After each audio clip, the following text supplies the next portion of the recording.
two steps forward, one step back, really, here in Victoria. The nation's top medical officials have advised against travel to and from 6 local government areas for non-essential reasons, being Hume, Casey, Cardinia, Brimbank, Darebin and Moreland. While there's no official directions in place to avoid these areas, that could very soon change as well. Of course, we were expecting restrictions to ease here in Victoria today. Instead, they've been clamped back on. Now, that not only affects household gatherings, which have been rolled back to 5, and outdoor gatherings, but also how many people cafes and restaurants can open for. At the moment, that number is 20. It was expected to be 50 today, but that's been cancelled.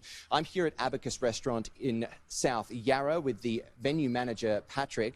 Pat, how have you guys been handling the coronavirus restrictions? Obviously, it's been very difficult in comparison to how we normally do things. The spacing between tables and the limited capacity of 20 when we're used to having 100 is something, you know, it not only affects the customers that come in, but it does affect how many staff we can have, the businesses that we work with. So it is tough times here, but we're getting through. And today you were expecting to be able to open for 50 people. That's now been changed. It's going to be 20 for at least another 3 weeks. Is that a bit frustrating? It is very frustrating. At the same time, we think of the broader picture of safety for Victorians. So we will be abiding by these laws very strictly.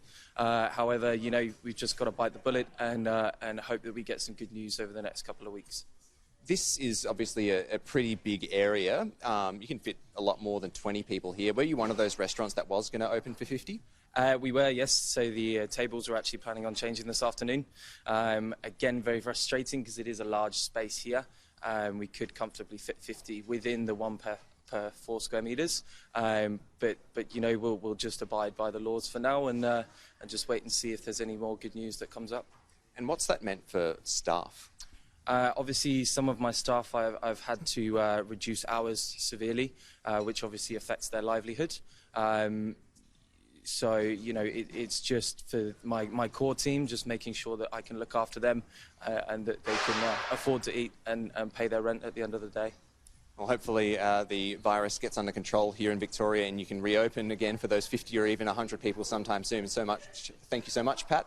Of course, here in Victoria, those 6 local government areas, police will now be going door to door, asking people if they are following these directions, dishing out fines if they're not. Health Minister Jenny Mikakos as well saying that the government may in fact impose strict stay-at-home directions for those areas, similar to what we saw right at the start of the pandemic, Pete.